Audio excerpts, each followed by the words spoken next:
Toko Solola, na Babin, avec les combattants. Malheureusement, ce n'était pas le cas. Parce que Bobby Poto, tout ça, moi, voilà. Alors, nous te promettons que nous fait tout Solola, fait tout Solola Babin. Tout ça, je crois, on est à 5. Tobando Solola Nabiso, Babin Koloba, Bandekoupe Bakoloba. Tokoye ba vraiment makambango ezani nga naza wana pona na memela bino ba information ndena yebisa bino babe bono. Ah, merci de Ça va kimia.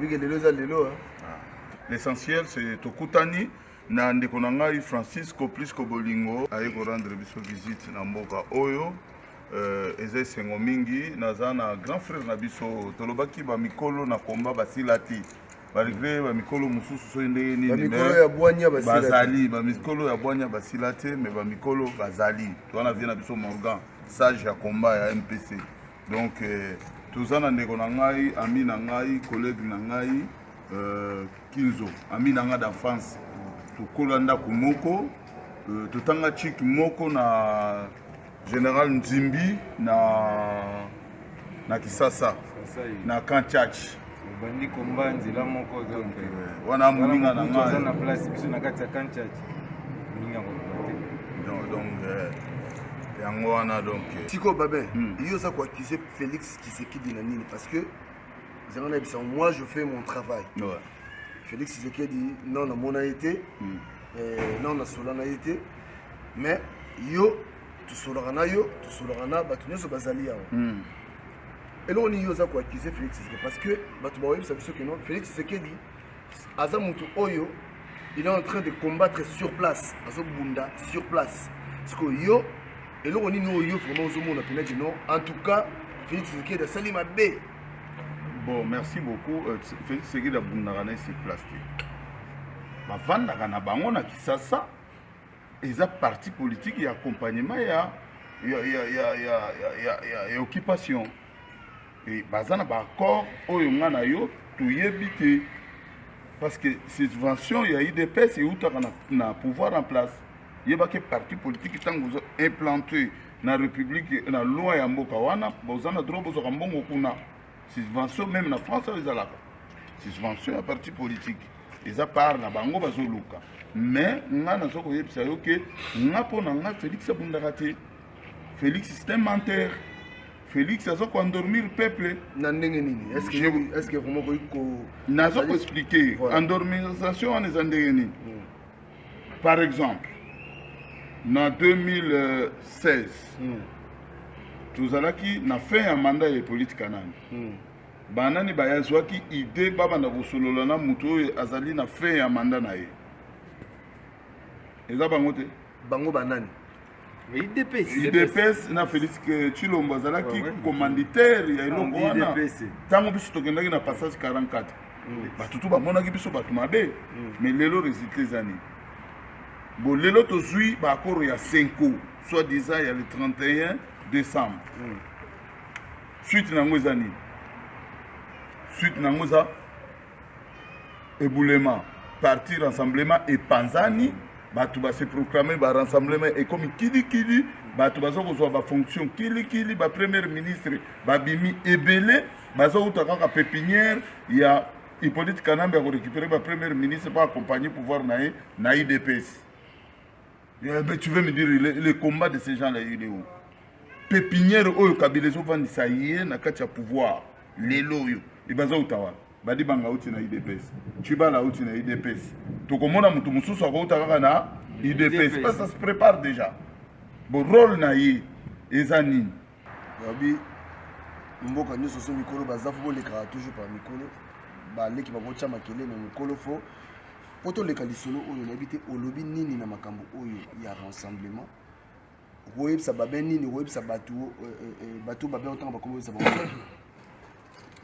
oyebi na makambo oyo mpo na ngai peuple congolais tango nani Tshisekedi alobaki que prenez-vous en charge est-ce que bazo comprendre prenez-vous en charge c'est quoi parce que na maloba Tshisekedi prenez-vous en charge c'est-à-dire que parti politique eza lisusu te donc soki ekomi makambo ya peuple moto azosouffrir eza peuple et ali parti politique était bon peuple moi zo souffrir yende mutu akolinga alongwa amibimisa na kati ya libabe na kati ya pasi mais peuple azokokate soka bini babeti masasi likolo akimi donc bon sikoyo prenez-vous en charge wana bakozwa en charge ndenge nini tozomona ke Kabila banda ki pouvoir na ye azali ko se préparer pour na moment où to comme nango lelo botala bien mutaza na mandat ko inaugurer monument ya ba soldat ake ko pesa ba diplôme na ba 32e bataillon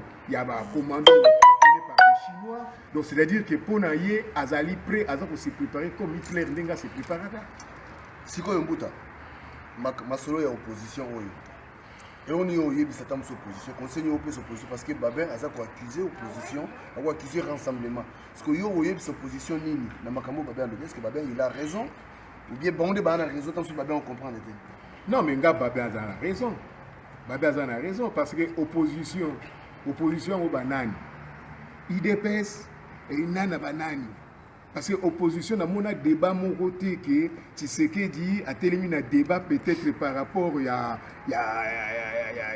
opposant mon bien madame moi sur MLC tout ça là Bazaïba donc débat à la carte moi le loba pour na makambo yo moi le loba pour tout ça moi le solo pour ngai liloba ngai na loba yango yo soki muninga na Congo azui décision na ye alobi que non il faut tobima to telema en tout cas biso nyonso bana Congo tozala sima na ye tozala sima ya mutu wana po to avancer po tobengana monguna ezate ke non moninga alobi ka nga bima yo kende kuna oloba ke non bato babima te bafana na ndako osilo taki bato bafana na ndako yo bimi oki kokutana na kanambe oki kutana soki na kinga kati soki wapi ça va combattant ça va Francisco oui je crois qu'il débat autour de ça là n'a évité pour na yo mambo Babin lobby est-ce que c'est lui qui a raison ou bien tu me souviens pas a raison parce que bande ko na bazo bunda sur place ba tcha vie na bango en danger cause dans la partie privée voilà non ndeko na ba fait Babin ndeko autour le lobby ma na raison ndeko papa autour le lobby na landi yena bandité sous Babin donc azo na raison dans le lobby ba opposant na bato en fait ba bato moko bazo ko sabiso bazo lena Kabila bazo ko sa biso. Et ce que pour ça, il était au côté de la aux soutenir en place et du coup, en même temps, il y a un Kabila. Donc, on a été pour Sarabiso, on a pour ça tout à l'avenir et à Congo, tout à l'emboc en ébiso échangé. Tu vois, souffrance au bout de Tikabiso et continuer à l'année haute déjà. Donc, il y a un petit peu pour tout le monde à bénéficier de Congo. Tozongi, Ndeto Lobaki, Tozana Babin Lelo, Tozoki est molo pour nous, tout comme appelé na souka masono, mais Babin, combat. Comment les Français hein? Francisco, plus que Bolingo. Plus que Bolingo. Voilà. Merci beaucoup. Na répondre rapidement. Depuis les accords de Senko, signé le 31 décembre, est-ce que Hippolyte Kanambe a respecté les normes? Avant yo le baquet Tozali, au contraire. Donc cela veut dire ce qui bondimi que Tchibala est le premier ministre valable pour la 5 ans. On le laisse continuer. Et Félix Tshisekedi et les autres membres du rassemblement vont continuer que le moyen va candidat à la présidence de la République. Tchibala continue. Mais si ce n'est pas comme ça, parce que jusqu'à aujourd'hui, M. Félix Tshisekedi avec le rassemblement demande toujours les accords de 5 ans. Donc cela veut dire que Kabila lui-même n'est pas dans les normes de 5 ans. Donc tout le peuple congolais est capable de se soulever pour abengana Hippolyte Kanambe parce que azana ba norme une société à la présidente de la République. Donc cela veut dire que les accords de 5 ans n'est pas respectés. Donc aucun Congolais ne peut pas respecter Hippolyte Kanambe comme chef de l'État. Je vous remercie. Donc tout sangana bana ya Congo, solo bango bana ya Congo oyo ya ka ya CT biso nyonso bana Congo. Merci beaucoup Ndeko vite fait Ndeko pour tout ça. Bon ngali lubaka ngina bakisa ngina luba na congolais nyos tout vraiment o vraiment azali pour na changement pour na mboka na biso Congo RDC.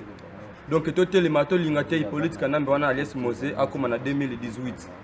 Donc nakolo lubaka tout déjà na 3 mois. Donc il faut totel vraiment peuple Congo bisika nyos tout bozali to sala liboke moko. Voilà ingeta la lutte continue. OK, voilà. Ngoyo mboka kimbangu amonelaki basi, Congo yo, mboka